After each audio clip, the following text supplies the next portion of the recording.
आधुनिक काव्य का उद्गम एवं विकास के विषय पर पूर्व में हमने भारतीय नृतक की बात की थी। आज मैं द्विवेदी युग की और आधुनिक युग की चर्चा करूंगी। भारतीय युग हिंदी भाषा में जिस प्रकार नवजीवन का संचार करने वाला था और गद्य के क्षेत्र में विशेष रूप से खड़ी बोली को खड़ा करने वाला था, तो द्विवेदी युग ने उस भाषा का संस्कार करने की बीड़ा उठाई। भाषा के स्वरूप को सुसंस्कृत कर उसे शुद्ध साहित्यिकता प्रदान किया।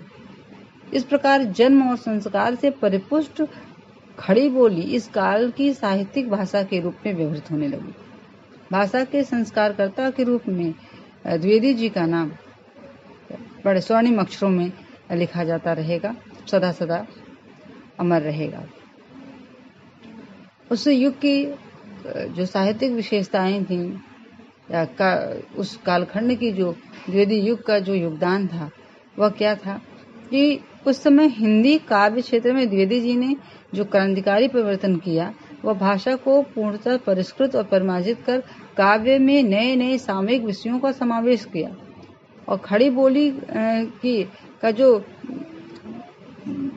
खरापन था उसको दूर करके उसको सुव्यवस्थित किया। खड़ी बोली में जो अव्यवस्था थी उस अव्यवस्था को दूर किया, उसे बड़ी सुव्यवस्थित और काव्य के लिए उपयोगी बनाया।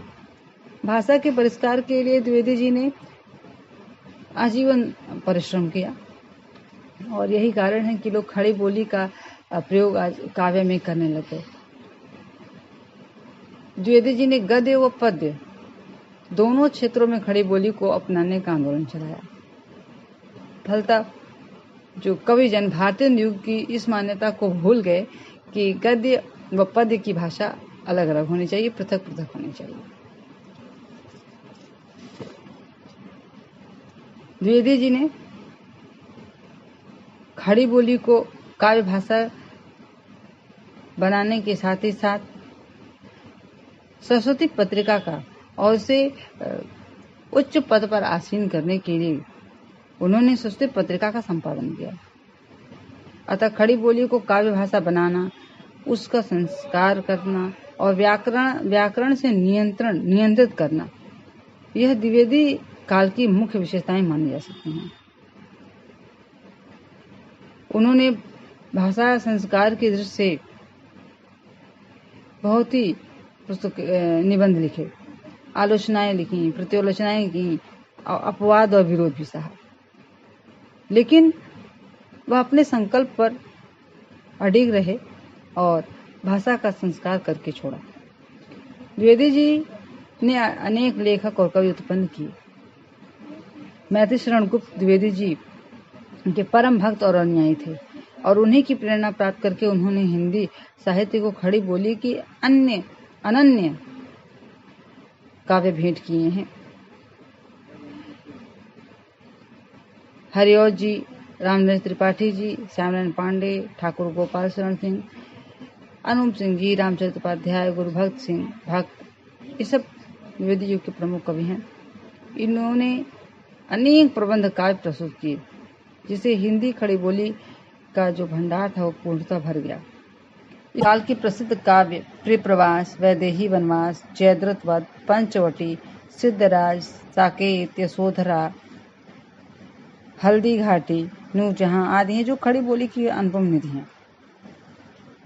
द्विवेदी युग के काव्य में इतिवृत्तात्मकता की प्रधानता थी और साथ ही साथ नैतिकता की कठोर कारा, इसलिए कठोर नियंत्रण से थोड़ी नीरसता आ गई।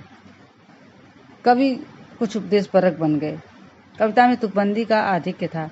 सरसता, माधुर्य एवं कल्पना का प्रवाह थोड़ा कम हो गया। समाज सुधार दृष्टिकोण विशेष रूप से अपनाया गया।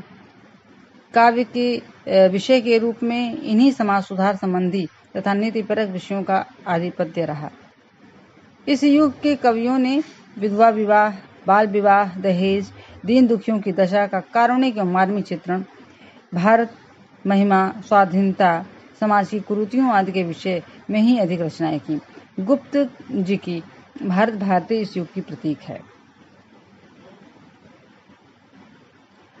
बात करें भाषा के रूप परिवर्तन के साथ साथ तो अलंकार आदि प्रवृत्ति की, तो उसकी भी दिशा यहाँ पर बदली।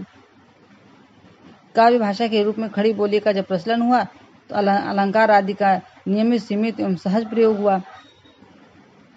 उनके द्विवेदी जी की संस्कृत गर्भित भाषा का उन्होंने प्रयोग किया, और उसकी बात की जाए तो निबंधों में उनकी भाषा भी संस्कृत गर्भित होती थी। इसके जो इनके अनुयायी रहे श्री हरिऔध जी, उन्होंने प्रीत प्रवास की जो रचना की उसकी भाषा भी संस्कृत गर्भित है।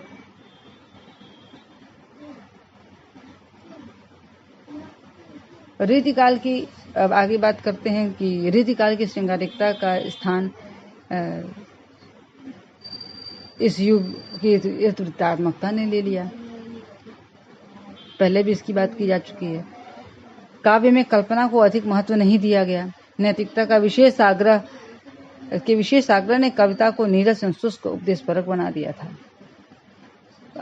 प्रकृति चित्रण की बात करें तो प्रकृति चित्रण भी नवीन दृष्टिकोण से किया जाने लगा।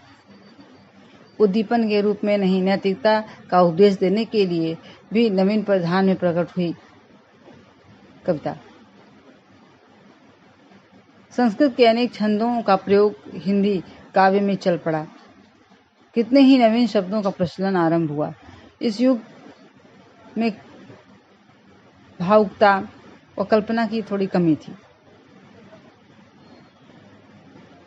काव्य का संबंध हृदय से उतना नहीं था जितना मस्तिष्क से था।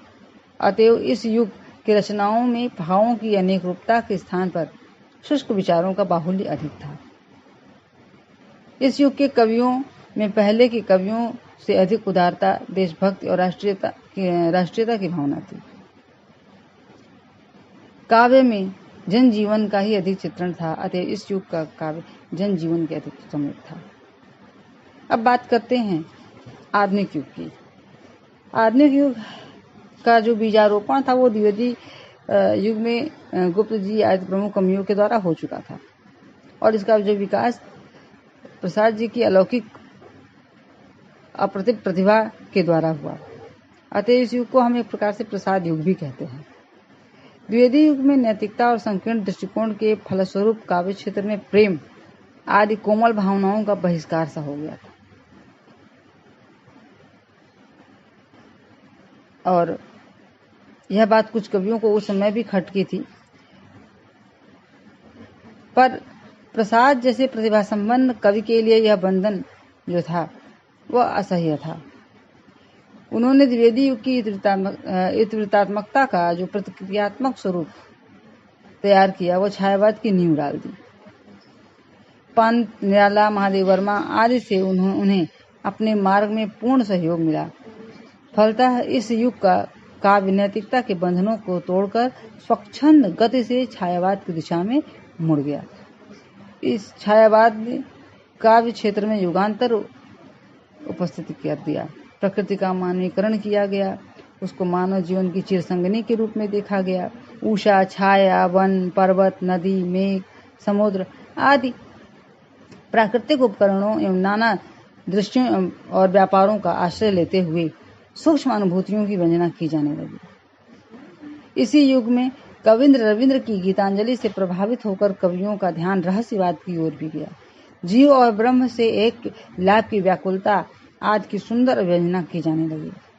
अनंत प्रकृति के भीतर परमात्मा की सत्ता की कल्पना की गई। अब तक के काव्य की स्थूलता व इतवृत्तात्मकता लुप्त हो गई और हिंदी कविता सर्वथा एक नवीन परिधान में प्रकट हुई। संक्षेप में आधुनिक काल की जो प्रमुख प्रवृत्तियां हैं, जो विशेषताएं हैं, उन्हीं से हिंदी कविता को एक नई दिशा प्राप्त हुई और उसमें एक नई चेतना आई।